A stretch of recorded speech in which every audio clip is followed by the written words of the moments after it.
Heather. Oh, great to meet you, So Heather. nice to meet you. Hi, Tyler and Terry. Nice to meet you. Thank you guys so much for having me. I'm Heather Dubrow, and I am on The Real Housewives of Orange County, and Terry's got Botched and another show, Botched by Nature. And of course, we've heard incredible, incredible things about Tyler. I can't believe how young he is. I am fascinated by his talent. Come on in. How about something to drink? Oh, you know, I'm actually good for now. Thank you, we're talking about us. Oh, yeah, you. no, I know. I would offer you some champagne, but I don't think you're old enough. I know, I'm 12 and a half. Okay. I believe with every fiber of my being. Right. Every fiber.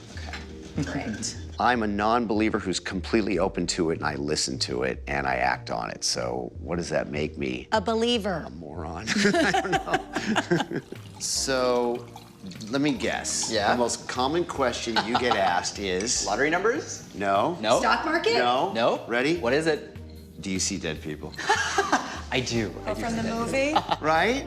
So I didn't initially recognize the couple, but they were super nice, super endearing, and I automatically felt comfortable. Thank you so much for coming. We're very excited. Thank you so much for having me. I really appreciate it. So the general idea behind what I do is that I actually work as a clairvoyant. So I see images. And my job is basically to take those impressions and just deliver them to you in the form of a message. I'll grab, let's see, one of these. So we'll see what comes through. I always hope that the person coming brings an object. Objects work through psychometry, so I basically hold onto an object and connect to the information that's attributed to it. I believe that in our life and in our day-to-day life, we interact with our surroundings, that our surroundings can retain information. So the process of holding onto an object gives a direct link to not only the person in front of me, but more specifically the person who's passed who has a connection to the object. Ooh, quite a lot going on here. Okay. What would this be? I have a man coming through and he's emphasizing his hair. And it's actually funny. It might not make any sense, but he's showing me his hair. I don't know if he had longer hair or what the thing would be, but I feel like I'm doing this. Yes? Yes. And he's referencing to his passing, and immediately as he's coming through, he's referencing that he did not want to die when he passed. But the only way I can put this is that he's referencing that he feels he contributed to his transition. Does that make sense? Yes. Totally. But what's interesting the way this comes across is that this person's acknowledging that they feel like the timing in which they passed was clearly not a suicide. That's right. My brother passed away about 5 years ago. My connection to my brother is he got this award back in 1983. I've covered it up so that Tyler can't see what it says.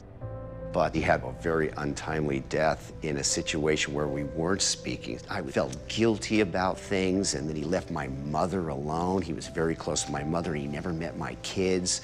So to this day, I'm conflicted about it. I'm still very upset with him. My brother was the lead singer of a big band in the 80s called Quiet Riot. One of their big songs was called Bang Your Head, and if you think about a headbanger, Right. and he had long curly hair. Right. And that's why when you were talking about the wind and the Right. hair Yeah. like going, Yeah, that's what he was known for, picturing. the hair thing, and the curly, long, wavy hair. It's funny, and then also good to keep in mind there is an inside joke, and these are pieces of information that are going to be good to check with later.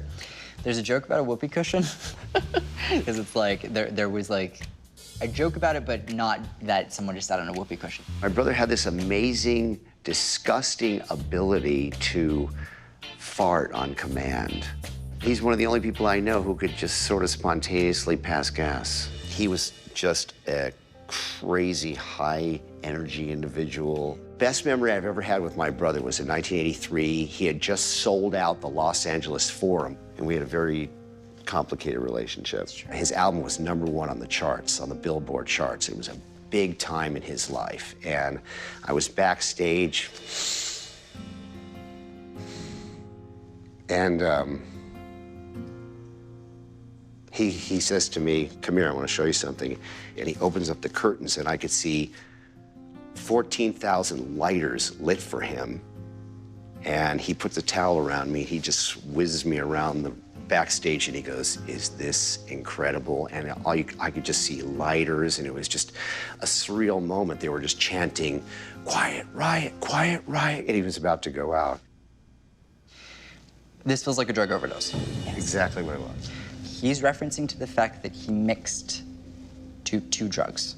Okay, are you aware of that? Yes. When he's making it a point to say that normally he knew not to overdo it with one, Right. but because they were mixed, Yes. this shuts down the functions.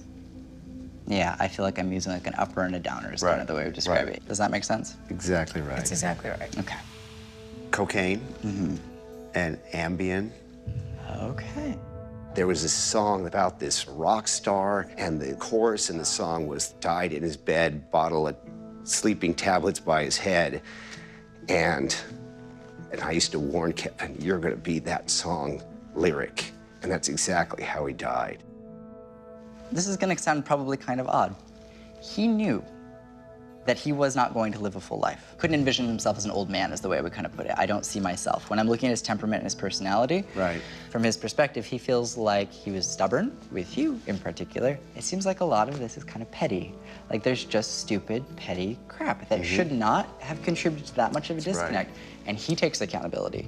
Exactly right. And that's the way he puts it. And he takes accountability for his role on it. He's perfectly fine. He's completely at peace when he comes through. He's lovely. But he definitely comes through and is apologetic for the bridges that he burnt. Tyler was immediately able to pick up, he had a larger-than-life personality, and there were issues of guilt there, and that he was at peace about everything. And so that's really gonna help me going forward, because I think I can let go of a lot of the unresolved conflicts I had and feelings of adversarial feelings about my brother, and I think it's just time to move on, and I thank Tyler for that. So that's for him. I might hold on to that if that's okay. Yeah. All right, and so these are for two different people. Yes. Let's see if anything can pop in. My grandmother, Beatrice, was an incredibly bright, cool woman. Even at 80, 81, 82, took classes at the 92nd Street Y and just always wanted to learn. And I actually brought her beret. Yes, it's Chanel. I'm gonna just point that out.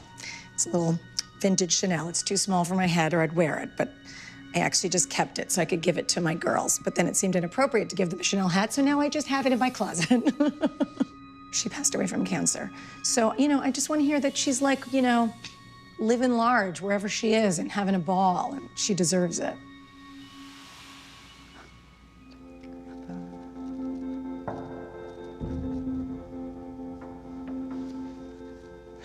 There's something more on the name here. Give me 1 sec. I'm trying to figure out what this other one is. There's a reference to, can't tell if this is, it's a weird name. It's not like her. Older man that's coming through. Is this herb? Or herb? It's gonna throw me.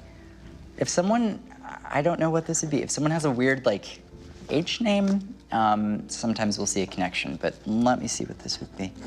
I think I'm inclined to go with you for this one. Do you know, this is kind of throwing me. It's separate from this. I feel like almost like someone dropped a ton of bricks on my chest. The closest I can come to it is almost like Herbert or like that kind of a connection. So who would that be? That would be my grandfather. That would be your grandfather. There is a reference also who died at the chest. He did. Okay, because there's absolutely a reference to this. Where I feel like almost like someone dropped a ton of bricks on my chest is the feeling I get. It's like, there's an incredible difficulty when I'm trying to inhale and exhale. I feel like my breathing, I'm like, it almost hurts to breathe. It's weird that you brought up Herbert, Yeah. who was my grandfather that I never met. Right, completely. And that's his wife. Yeah, it's interesting. What oftentimes can happen is when I communicate to people who've passed, the way that it kind of works is that, let's say Grandma doesn't come through clearly, Grandpa might. And that's his way of saying, not only am I here, but I'm with her, but she doesn't have the communication skills to convey it. So oftentimes when people don't come through, it's just because they're at peace, they're perfectly fine, and they have nothing to communicate. If we know their loved ones love us and they know that we know that they loved us, then they generally don't have a need to come through super strongly. I thought it was so interesting that my grandfather came through. I never met my grandfather. I was named after my grandfather. And then his wife, my grandmother, Beatrice, I named my daughter after her. So I think it's so fascinating that he was the one to sort of come through. So in what I do for a living, Sure. there are risks to other people. Right, okay. Do you see any of those things being a problem in the next year or so? Let's look. Do you have anyone in the medical field in your family? Yeah. Okay. Do you know of anyone in the medical field, corrective? Is someone gonna go through corrective surgery? No, what this Yes. even be? Yeah, so I'm a surgeon. Oh! And I correct mistakes that have resulted from surgery. That's what Right. I do.